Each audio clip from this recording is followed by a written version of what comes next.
Jamido, la télé number one.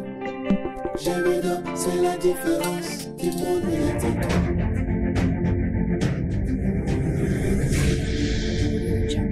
Jamido, la télé number one. Jamido, c'est la différence du monde médiatique. Jamido, c'est la meilleure chaîne numérique de la planète. Voici les raisons de la vie, les raisons les plus fiables. Notre ami intime, la vie change avec Jamido. Jamido est là pour nous communiquer, elle est là pour nous donner l'espoir, elle est là pour nous cultiver, elle est là pour nous rapprocher. Jamido, oh, l'initiateur c'était Yondinga Akanga Masolo. Jamido, la chaîne par excellence. Jamido. Beauté Bandeko Balance, il y a pas sa confiance et pas la rose de Scarpetilla, le plus jour de la presse.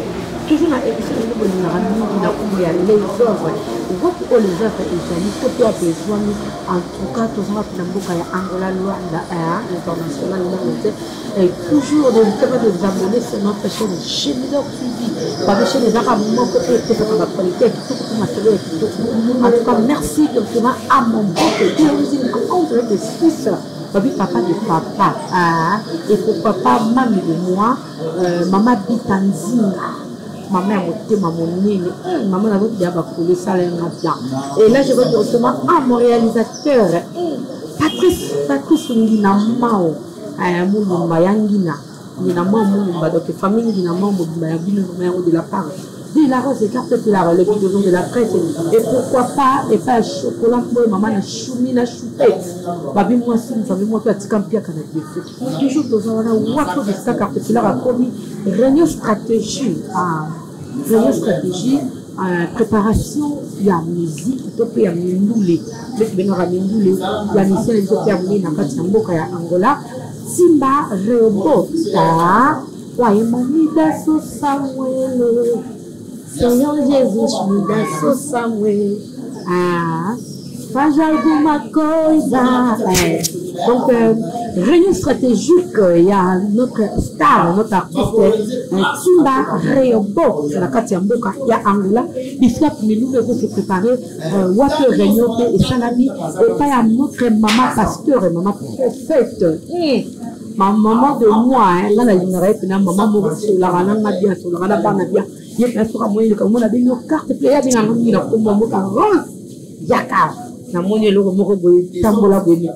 maman Bibiana Zaina, maman de maman Bibiana Zaina. En tout cas, merci maman, la réunion, en tout cas, tout n'a pas de réunion, satisfait, donc on dit déjà, préparation de Salama. Donc, mesdames et messieurs, vous se préparez, Kalate, faut que la carte Angola. Moi, que je peux laisser la carte Angola. Les musiciens, surtout, il y a Angola, où ils sont prêts. Tu peux voir la prêt,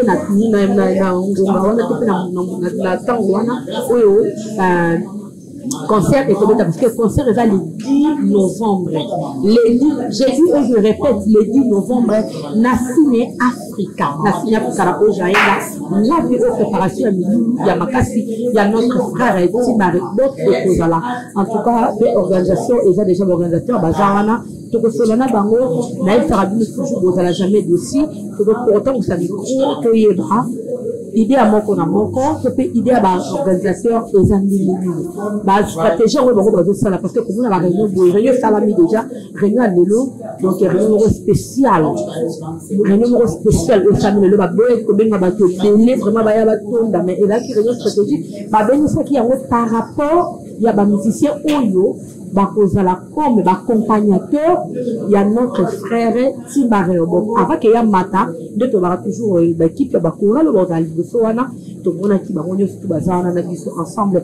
Donc, et donc, Carteplar à travers rapport à Bino, Carteplar va toujours le bleu barreau balina, Carteplar autant que sa micro, vraiment, Nabandeko, on va faire la partie à Réunion, Toyeba, Nini Obasololi, et l'autre Nini Bakandi, préparation na bango ezani mingi na organisateur donc to solana bino et le remercie toujours na ba nyonso tout ba pesara poids et pas quartier plat et pourquoi pas Diele Macharon Zambé Diele Macharon Zambé boss de boss moi c'est la carte plat croix de la merci mon boss Diele Macharon Zambé et pourquoi pas mon vieux j'étais à $. Miliki, Milo, toujours pour ça, on a dit, wapi au moins soit là, tout ça, les torvis, na moko, à pour s'exprimer, à Coloma, Oyo, à Lili, à Lobato, parce que réunion, ils appellent réunion moutinho pour tout. Réunion stratégique pour la moutinho. Ba musicien bazawa, ba organisateur bazawa, tout le monde va porte zawana, tout le monde en tout cas ba tebeli bazali maman yemoko comme présidente de l'organisation azawana notre maman Bibiana Zaina, maman prophète Bibiana Zaina, mon salon Nzambe donc azawana mieux placé donc mesdames et messieurs, vous allez toujours brancher donc comment tu retombe ça la question à biso alinarabino mingi pour linara mingi vous ça toujours confiance parce qu'il y a un de ça là merci à maman Mami Tona na Suisse et maman Bonatel Mebe maman yangai wa cité na carte là mon boss Pablo qui le grand déclarant la carte Angola pourquoi pas tonton Binzo Milai le grand délégué la carte Kuka pourquoi pas jusqu'à perdre double jusqu'à perdre double babi micro pour un système live la biso et que na représente bongo perdre double toujours et yango babi micro kangi ma solo ya bana solo tout les amis de ma bongo na tiktoker ya munene perdre double Giscard donc il représente moi je t'aime bien moutou de moi pas plus de moi donc tu vas toujours branché pourquoi pas chocolat maman na choumi na choupette merci tu continues toujours on a interview na biso et que ça na biso bien merci amen. Merci Benza. On a comme moi maman Nathalie Nitou. Et non mais ta maman Nathalie Nitou. On a merci. Muito obrigado. À cause de la présence de la Katari Sika. Et à votre présence, il est local. Oui, Zabandeko. Oh, bah, pour ça, lever les rideaux. On va faire la première partie. Avant, on a vu sortir ma réponse. À côté. Merci. Muito obrigado. Merci, Benza, pour tout ça. On a un problème, on a un cabébélé. Mais il y a un Zambé à Sali qui est tout à la vie ici. Temos muitos problemas, mas Deus concedeu-nos tempo para se encontrar. Tu solo aqui, como quelques points, moi quoi, que tu solo aqui. Detalhamos alguns pontos. Mande qu'on a vu ça, pela ba PC biso moi le lengenini et ça la maka. Os outros irmãos disseram como que isso acontece. Outro tu na aqui a Nós perguntamos isso. Você aqui música? Estávamos buscando. Tu pensa rara, porque wenze. Estamos a. Mas tamba olamba, bicho tu vai ter. Quando estava a cozinhar, nós não estávamos. Você bachaki ndunda, você bachaki nini? Se concederam, meteram lá alguns ingredientes. Yango to solo aqui pensa. Razão pela qual conversar. Yango deuxième réunion soit ngona bino. Por isso, essa segunda reunião. Tu aqui essa mandenge ni. Perguntaram como é que isso acontece. Tango boyara koyemba. Como é que é feito as coisas quando vocês. Essa mandenge ni. Como é que é feito as coisas? Ba rende ko ba pesa biso lo leni to ko tambola. Os irmãos disseram da maneira que tem que se andar. Na ebi que préparatif na yo. Você que a vossa preparação. Esa récit na biso ya concert. É êxito do nosso concerto. Mettre déjà c'est bimaki. Eu fiz brevemente. Mais samedi wana. Próximo On sábado. a posé to côté ça déjà ba. Babilongi na bino afin que ma fichi et bima. Vamos já. Tu dá a força pena o tindi photo na yo. Manda sua foto. Combo na yo complet. O yo ligara batia na kati affiche. Não, tu gostas de biso pour la gloire de Dieu.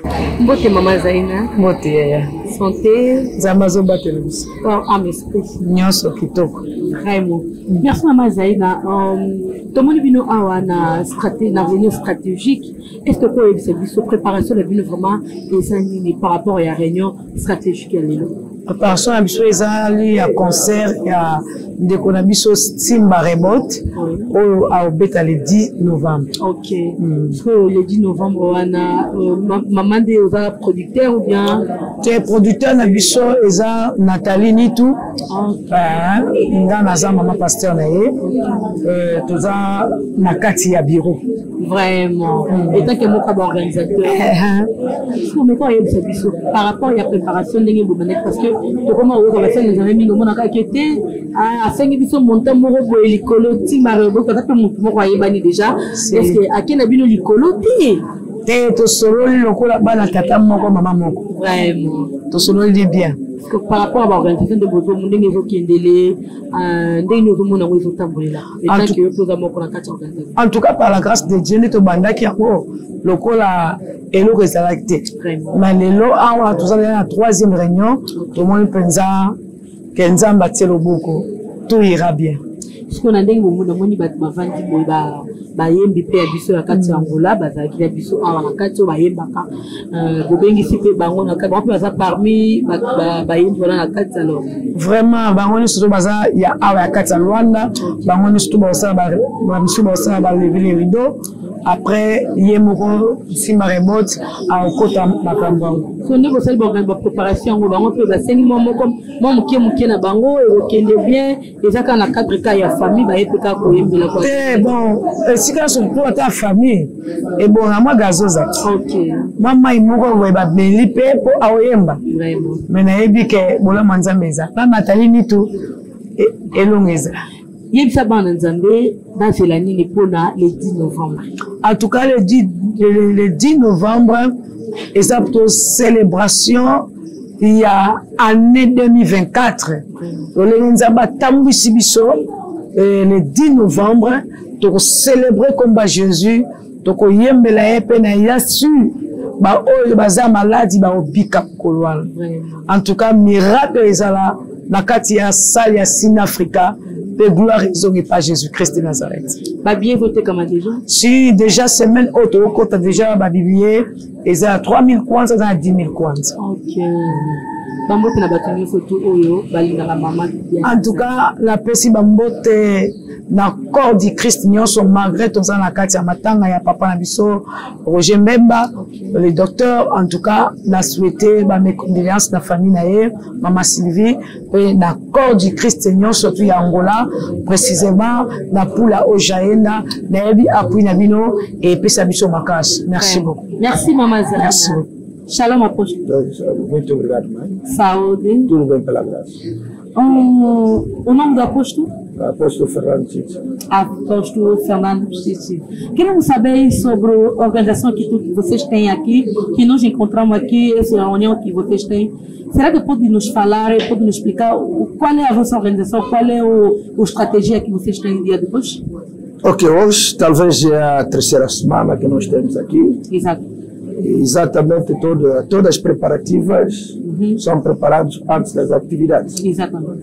Portanto, não é uma coisa que pode iniciar sem preparar. Exato. Portanto, hoje tivemos um encontro de uma preparativa de outra semana que virá. Sim. Portanto, vieram aqui grupos de músicos, de muitos departamentos de música, chegaram aqui, os jornalistas chegaram aqui e levamos aqui no consenso bem limpo, sem qualquer uma contradição no meio de nós. Sim. Portanto, a próxima semana, talvez, quando viremos novamente, e daí vamos entrar nas concretizações de trabalhos conforme que existe o trabalho. Okay. Portanto, o Rebote é uma pessoa conhecida, grande músico a nível nacional, portanto, angolano, e nós não temos medo de publicidade, de dar-lhe a vontade sobre o país, porque é uma pessoa confiada, que tem uma força exatamente. É por isso que nós confiamos ao Cristo para que este trabalho ande tão bem. Obrigada, pastor. Mas há uma pergunta sobre o músico que está aqui em cá, está aqui em Luanda. A reclamação é demais. E nós sabemos que lelo estamos ali, você ocasiona tu peixe courage, on a bem que beta, ba musicien na bino pe local parce que tout le monde a kaka ba organisation na bino mingi benda ba musicien ba uti libanda, bo beti si bango après si la musicien na bino ba local, bo beta bi bango te. Et là qu'on est poussé bino, bo beti s'appelle lelo musicien na bino ya local ya Angola. Ok, a Bíblia diz que toda a terra que você pisar foi dada. Exatamente. Portanto, nós não podemos desprezar o que nós temos.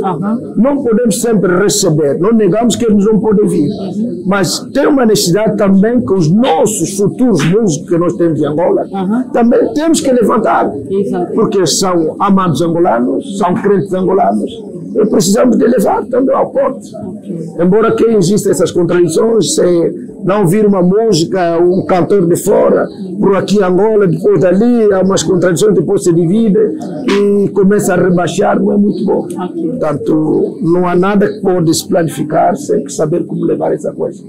Portanto, é a razão que nós tiramos o próprio nativo angolano para vermos, embora que ele já toca a música, todo mundo conhece, realmente que não conhece o irmão Rebote, não sei se é angolano. Qual é a música dele que você conhece, que pode falar no povo de Deus que está nos olhando? Eu amo todas as músicas dele. Exemplo, como assim? Uma que eu gosto, que ele entra numa adoração, que ele declara muito, e eu na mente totalmente não guardei, portanto, mas todas as músicas que ele faça é bom para mim. Quer dizer, então, nesse boie, Arvina, est-ce que você, parce que quand tu bem trabalha concerto, sempre há um tema que existe esse concerto. Qual é o tema que vocês estão preparar qual é o tema que está nesse concerto? Tema para pregação ou... Não, para concerto. A tema que é levar o nome de Cristo, mais importante de todas as coisas. Exatamente. Sem Cristo nada faremos. Podemos levar o nome de uma pessoa, isto é nome, mas o nome de Cristo é em cima de todas as coisas. Esse é o valor mais importante que nós entregamos. Ninho Lobana, povo de Deus, tu peux ban dans un bazou dans Abisso, pour na mokolo, il y a le 19 novembro. Dia 10 de novembro, as pessoas só estão olhando na parte de música. Mas também haverá grandes diferenças de todos os músicos que têm tocado em Angola. Haverá um impacto e haverá a libertação total. Portanto, Cristo vai descer para expandir, os que virão com problema vão ter a solução.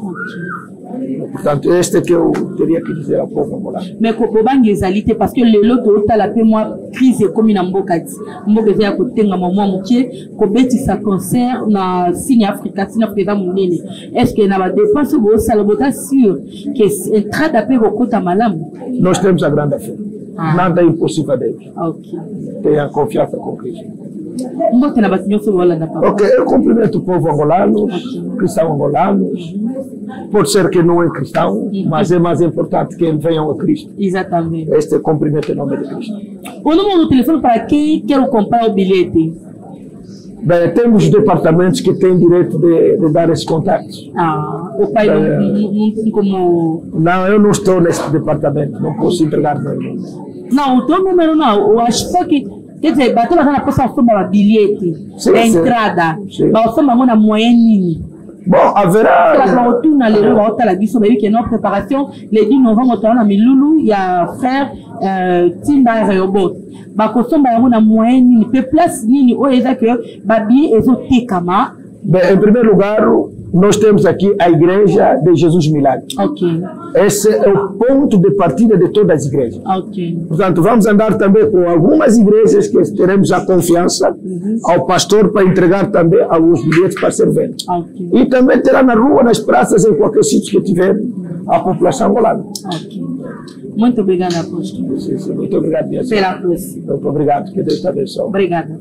Shalom, evangelista. Shalom, shalom. Santé. Qui est bien Angola Nzambé? Corps, âme, esprit. Très bien Angola Nzambé. Oui, tout le monde est parce que yo kupa makambo zala non déjà organisera déjà ba musique, surtout la musique ba utaka libanda mboka ba yaka mais lelo to moni yo mo vandi binoza sina makambo ya ndeko Timba Reobot. Yebisa bisono de quelle relation as-tu avec notre frère Topé Irma Timba Reobot? Bon, merci pour la question en tout cas nzama za lokumu. Timba Reobot aza moko ya bien-aimé na mboka na biso Angola mutu no soto yebi aza musicien oyo bouger biso a sepelisi biso donc koyemba na ye mungongo na ye donc aza famille bien-aimé nanga ya lelo te ya bandakala.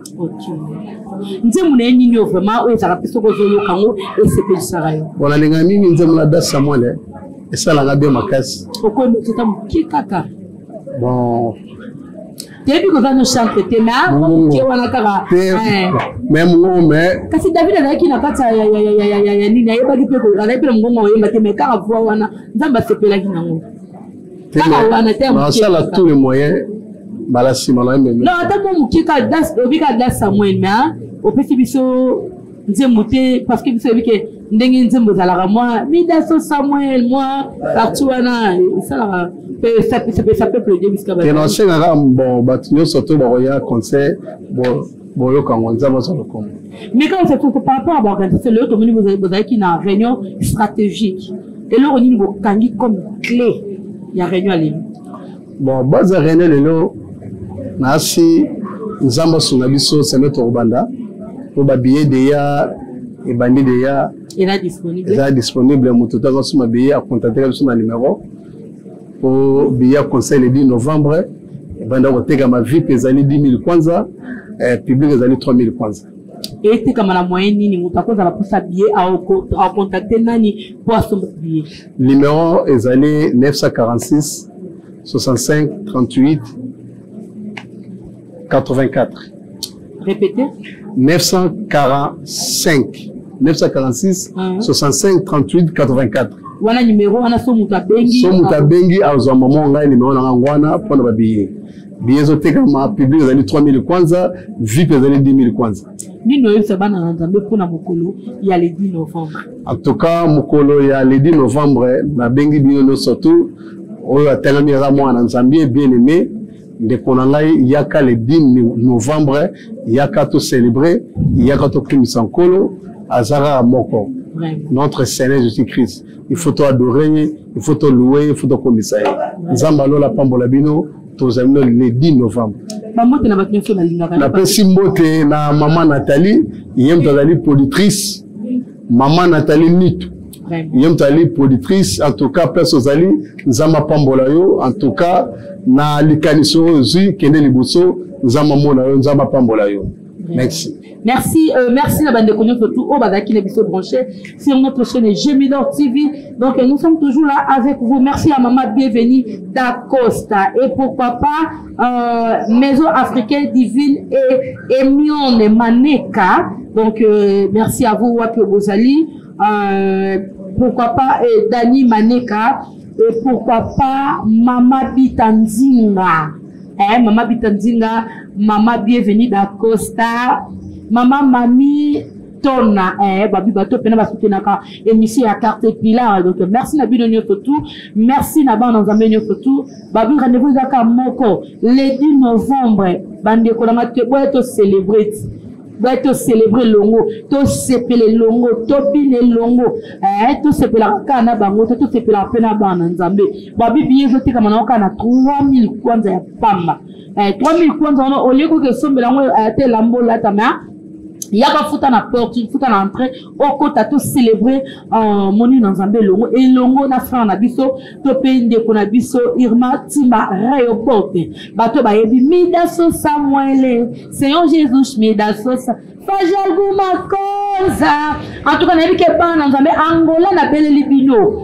De kabinda kunene en tout cas boya ebele ba province de toi qui peut m'quitter on ngana nzimela na nzambe te mais toi na posa no jour wana et la journée tant tout pona yo o ya manzambe donc et la journée tant tout pona yo o za maladie moko o za solution na ngote mais à partir de concert wana nzamba ko peso soit malade na yo mesdames et messieurs bande ko langa bisika tozali luanda mobimba na bensi maport Petrangol o Jaenda o Ilia partout référence ezaka moko na signe Africa au jeune signe Africa donc ils ont pas so bunga te mutunyo surtout na Angola ayebi signe Africa donc outi São Paulo aux taxi à Kuka outi Kamama ozi go fidèle je dis Kuka ozi malamoko au jeune na signe Africa au Kiti oya ko célébrer Nzambe elongo na notre frère Tumba Rayo Bot babi semaine prochaine déjà donc semaine déjà la billet évoqué kama on a pas ça billet tant que numéro no bengi et l'équité contactez Maison Gemidor TV to zawana mieux placé pour na côté que la bino ba billet est disponible pour na mutunyo surtout azana posa ya billet mutunyo surtout azana posa ya ko participer na kati ya milulu oyo en tout cas n'hésitez pas bobenga vraiment boya ebele ba na Nzambe bo ça la jamais aussi merci à la prochaine numéro tous on a bino bisous bye. Elle est là pour nous donner l'espoir, elle est là pour nous cultiver. Elle est là pour nous rapprocher. Je m'idore. Oh, l'initiateur c'était Yontinga. Akanga Masolo. Chérie de la chienne.